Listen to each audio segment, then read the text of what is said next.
I hope you're all doing well. So today, guys, we're going to be talking about Gangsta Boo. As many of you guys know, this character has recently been wiped off the world stage. So Gangsta Boo died January 1st, 2023.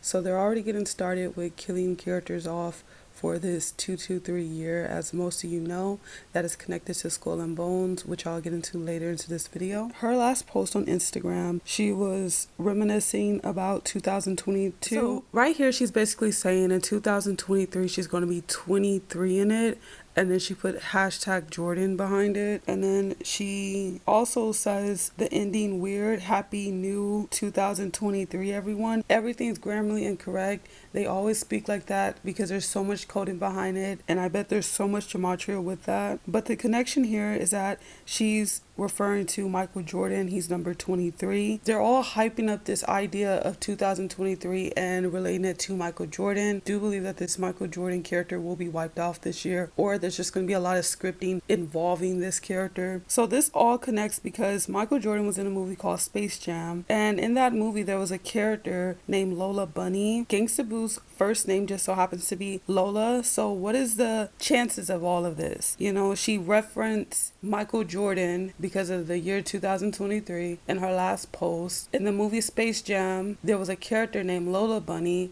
and her name just so happens to be Lola, and she dies in 2023. It was all scripted for this character, this Gangsta Boo character, to die in 2023. Ironically, Lola equals 23 in a reverse reduction cipher. So this is the year 2023. They are loving this year because they're going to kill off so many characters and just plan so many weird things, because 2023 is literally 223 or 322, which is related to Skull and Bones, as you guys can see here. So on our live stream, we had a detailed discussion about Skull and Bones, so make sure you guys go check that out. Basically, it's all surrounding death, destruction, etc. So please go check this live stream out. So I find it very odd that 9 days ago, my last video was about a previous death faker, which was Big Scar, who was a Memphis rapper also, okay, and supposedly died of a OD. What is the chances that 9 days later another Memphis rapper dies and it's an OD? So make sure you guys go check this video out also, because there's so much scripting. Memphis rappers are heavily scripted to die. Rappers in general are scripted to die because rapper has death gematria behind it. The common connection between Big Scar and Gangsta Boo is not just that they are from Memphis, but also they both died of an OD. Now I'm not sure if Gangsta Boo died of this, but they're saying that she did. They're making speculations, which counts as basically a OD if they're speculating it. And that's all associated with the sin gluttony, habitual greed, or excessive eating. And that goes beyond just eating. That goes into like drug usage, and obviously to reach that point of OD, you were obviously massively indulging in drugs hardcore. And as you guys can see from this photo, you have the guy stuffing burgers in his mouth. Then you can see the person on the right who has a lot of booze going in their mouth. So it's indulging into things that are not healthy for you at all. So make sure you guys go check out Conscious X video about Big Scar. He gets more in details with his character. So they're both from Memphis. Memphis equals 83 and 38, which is the reason why most of them are dying. This all matches to murder. Gangsta Boo and Killing share 38 in a reduction cipher. Boo connects to Dead with 14 and 94 or 49, whichever way you want to see it. So she had posted this in 2016. Basically, this is something in Memphis. I'm not from Memphis. I don't know what this is, but she had posted it, and obviously it must be something very important. And so something I found extremely weird about this is the 38 that's involved in this, and Memphis equals 38 and 83. And Big Scar also was matched up to 38s, and Gangsta Boo just so happens to match up with 38s also. And also the 14 matches up perfectly. So Boo equals 14 and Dead equals 14. So this can answer the question of why a lot of Memphis rappers die. It's right there in plain sight. And it says Orange Mound. Okay, so we know Orange, Masonry 33. So Masonry equals 33 and 2 ciphers. Orange equals 33 and 3 ciphers, of course. And Diamond equals 33, which is all a huge connection towards their huge little cult, which is collectively associated with demons and the devil. That's their whole association. At the end of the day, they have all these different names, Skull and Bones, Masonry, etc. But at the end of the day, they all work together to this one strict narrative of getting everyone to fall and getting everyone to sin and do bad, okay? Basically, this article is stating how Gangsta Boo was found dead on her front porch in Memphis, and she was 43 years old. Shout out to this person that commented this. They said, starting off 2023, and it says 20 plus 23 equals 43. Memphis rapper Gangsta Boo dead at 43. It was all scripted. She's like the first one they kill off for the year. Gangsta Boo was 43. Death faker equals 43. Killing equals 43. And look right here. So this picture is very detailed. It could seem like, oh, a regular degular picture, but there's so many details in this picture. So the first detail that we're going to get into is right here on this sign. $3, 2 pizza slices. So of course they love bringing up pizza, and that's because it makes the triangle. It's associated with almost all of their symbolism. Just notice the numbers being used here. 23, okay, and she dies in 2023. So this picture was taken obviously way before 2023. So what is the chances that she's standing in front of this sign and basically it has 23 and she dies in 2023? Not only that, in the back, the address, I guess you can say that is, it's 15317 and it has B on there, and the B is a 13. When you add the 15 plus the 31 plus the 7 and do the numerology, you get 8, which is referring to their serpent bloodline, repping their set. Also, over here it says 16, 10, and 50. If you add all that up and do the numerology, you get 4. And so together, that's 48. That's not just a coincidence. Homicide equals 48. Okay, and she just so happens to die. Now we're finna get into this double speak that they do, this inside joke that they have that regular people are left out of. So right here, I have no idea what this means. All I know that this is just quite weird, considering that someone that you're close to, in quotation, dies, and instead of typing a paragraph, put a massive amount of emojis.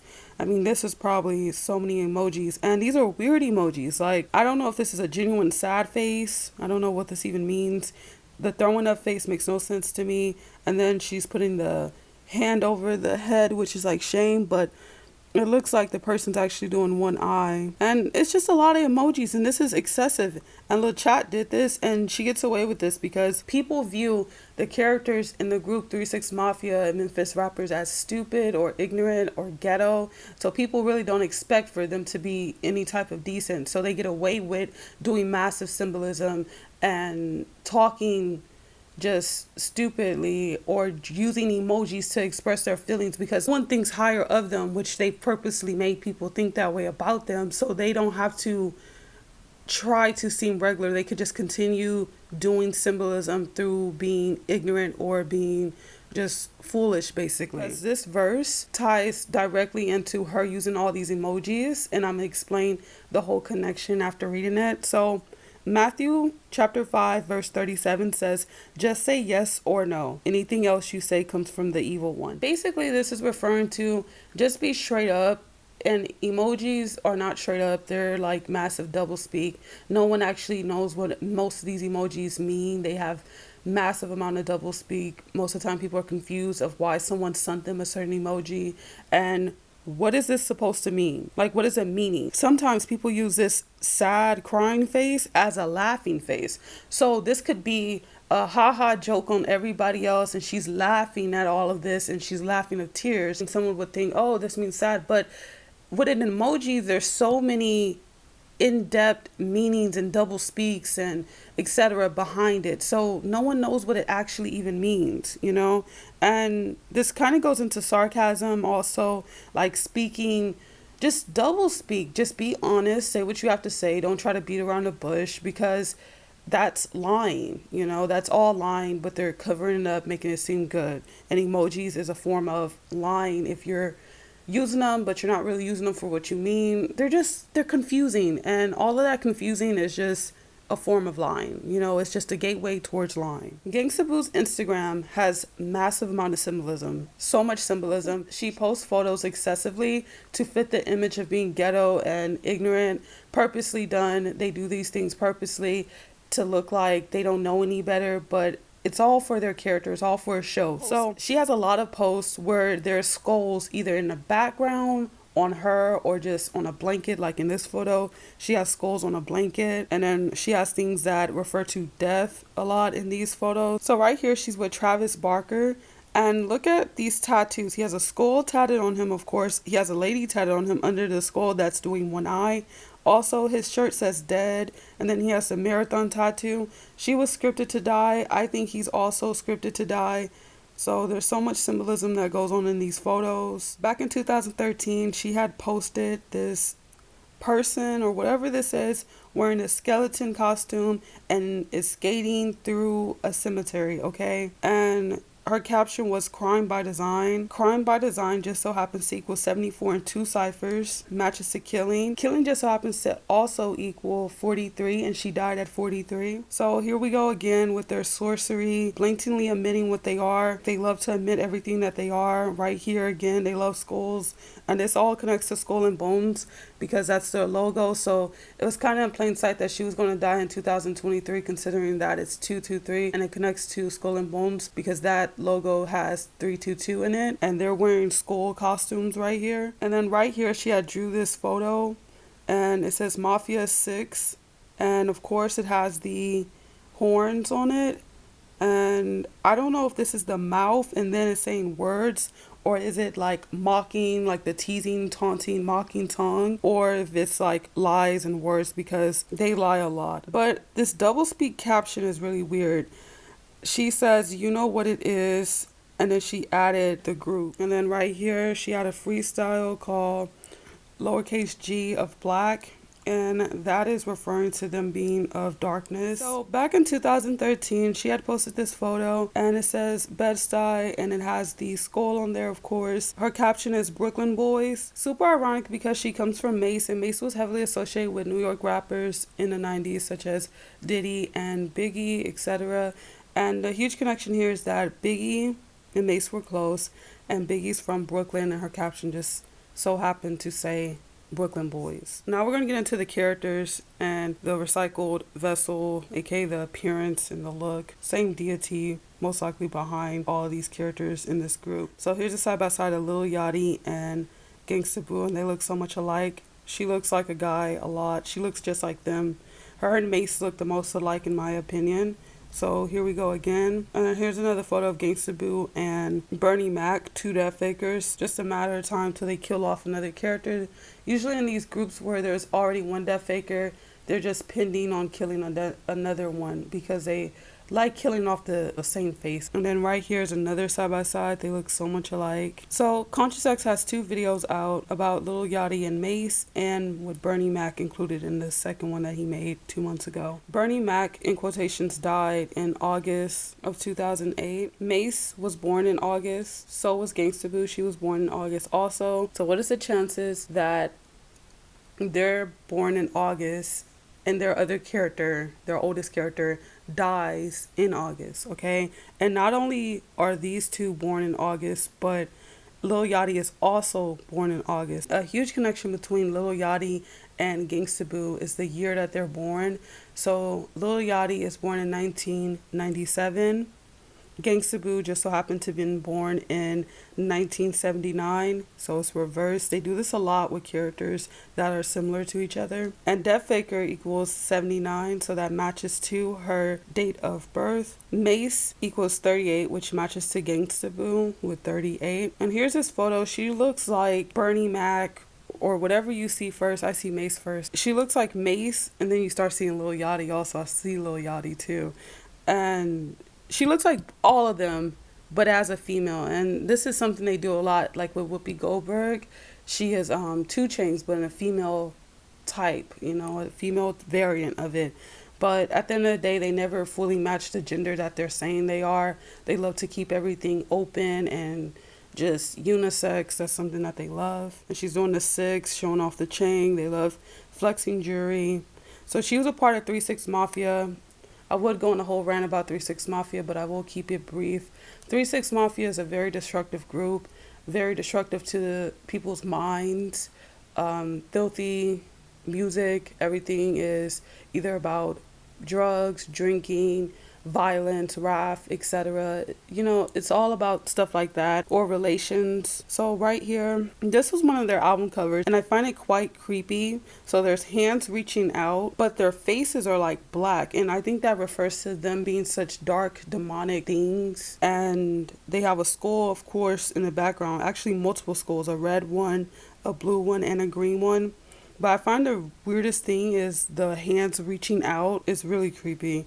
And so this album was called World Domination, which is very creepy considering that oddly they made such an impact. Super ironic that it's called that, considering that this group is extremely destructive and a lot of people like destructive ghetto stuff, so kind of did take over people's minds. And their goal is world domination, to control as many people as possible to get them to think like-minded like them. When I think of 3 6 Mafia, it strongly associates itself with wrath. They have a lot of songs that are about tearing the club up, etc. And it's really connected to the sin wrath. So wrath can be defined as uncontrolled feelings of anger and even hatred. And then it goes on to say wrath often reveals itself as to seek vengeance. In the purest form, wrath presents with injury, violence, and hate that may provoke feuds that go on for centuries. So obviously beef, anger, etc. We see a lot of wrath. And so she has a song called Where Them Dollars At. So here we go again. Ignorancy, spelling things wrong. This is catering towards devolving humanity, kind of just devolving. And groups like this and other rappers, but particularly groups like this, really catered towards this. And a lot of people speak like this. I think that this type of slang has multiple meaning behind it, and it's kind of a form of sorcery. Just from the title and the overview of the song, this is obviously about materialism. Matthew chapter 6 verse 24 says, "No one can serve two masters. Either you will hate the one and love the other, or you will be devoted to the one and despise the other. You cannot serve both God and money." It's kind of plain and simple. You cannot serve two masters. You cannot worship money but also try to worship God. They really just promote money so much in that attachment, and I think worshiping money leads to doing so many grimy things, such as, you know, scamming, being provocative, etc. And that's why we live in this society nowadays where it's so promoted to base everything off money, make OnlyFans, sell drugs, you know, and do this and that. And, you know, you have to avoid all of that stuff. You know, that's, if you're doing that, that's a sign that you're most likely worshiping money. So move away from doing that. And this is also associated with the sin greed. Greed is defined as an excessive pursuit of material goods. So as you can see, these people are greedy for more and more and more. And then you see her right here. She's like looking at him weird, but she's like storing her money. And here we go with the griminess. Here's a lyric in the song. She says she be scheming for some cheddar, so showing that she'll do most grimiest things for money.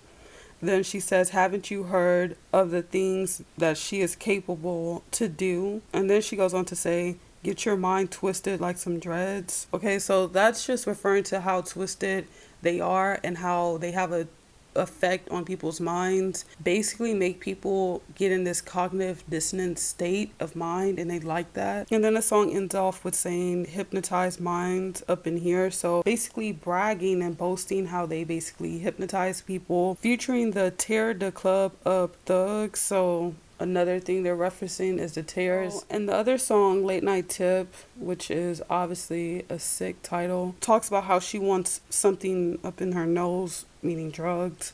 And this is like mockery because later it's like a rumor that she's dying of an OD. Another sorcery mentioned, she says, got people caught up in the mix, mystic girl from 666. They're just in plain sight with it. 666, just in plain sight with their sorcery and their magic and their agenda. So more verses that I want to get into. So right here it says, for everything in the world, the lust of the flesh, the lust of the eyes, and the pride of life comes not from the Father, but of the world. Ecclesiastes chapter 5, verse 10 states, whoever loves money never has enough. Okay, so if you're constantly loving money, you never have enough, okay? Because you're constantly going to be craving it, and it's going to make greed. And it says, whoever loves wealth is never satisfied with their income, chasing your tail again. And then it ends off with saying, this too is meaningless. All right, so don't be attached to that stuff. And then here we go again. She looks so much like Lil Yachty and Mace right there. And then this character next to her got all these symbolic words on her outfit. And then she's wearing a snake skin, of course. And one thing I noticed about Gangsta Boo is that she posts Prince so much, like a lot. And he's a death figure, so that was a red flag that she posts him so much. And then here we go. She's doing their eunuch or invert type of poses, kind of referring to them being Barbie dolls in the sense, having no gender. They don't care. They go into male vessels and female vessels. They do not care. They switch all the time. And that's a big connection between her posting Prince all the time. And right here, just to reference eunuchs, so basically those were, in plainest PG terms, I'll just say like Barbie dolls, okay? And I think that pays homage to their Baph that they worship, who is both genders. They love the both gender thing. There's a spectrum with the clothes, and that's why they promote everyone to wear Jordans and all these other brands that are directly targeting looking like both genders. Okay, and so it's normal nowadays to see people, male and female, dressing like both genders. So back in this photo, of course, she's in front of a brick wall, masonry 33. Right here, again, she's doing one eye. Then she has an S on her jacket, which looks like a snake. Right here is double horn symbolism. So she has the horns on her head, and then she's doing the horns with her hands. And she looks evil, you know. If you really look at them, they all look relatively evil. And then right here, she's on the horns and one eye. So to end it off with this verse, Deuteronomy chapter 22, verse 5 says, a woman shall not wear a man's garment, nor shall a man put on a woman's cloak. For whoever does these things is an abomination to the Lord your God. So here's the invert dressing blatantly being called out in the Bible as an abomination. They love to go against things in the Bible. They all push this invert type of dressing, and I even want to apply this to the role switching and how people act. So women acting masculine, you see that a lot with the female rappers. Gangsta Boo was a female rapper, and so you see them very masculine. And so you see people in society are gaining these characteristics. And then we have men acting very feminine, dressing feminine, painting their nails. Lil Yachty painted his nails. A crazy connection between Gangsta Boo and Lil Yachty is the fact that they both sold nail polish. So Gangsta Boo had a nail polish line, and here we go, Lil Yachty has a nail polish line. And that is the entire inverted agenda. The fact that he's also doing this, you know, blurring the gender line is their main agenda and their main focus. And that's something that we're seeing happen more than ever right now, etc. So we see the gender roles really switching, and that is just, it's wrong, you know. So thank you guys so much for watching. I truly appreciate all of you guys. I really hope you're all doing well, and thank you so much.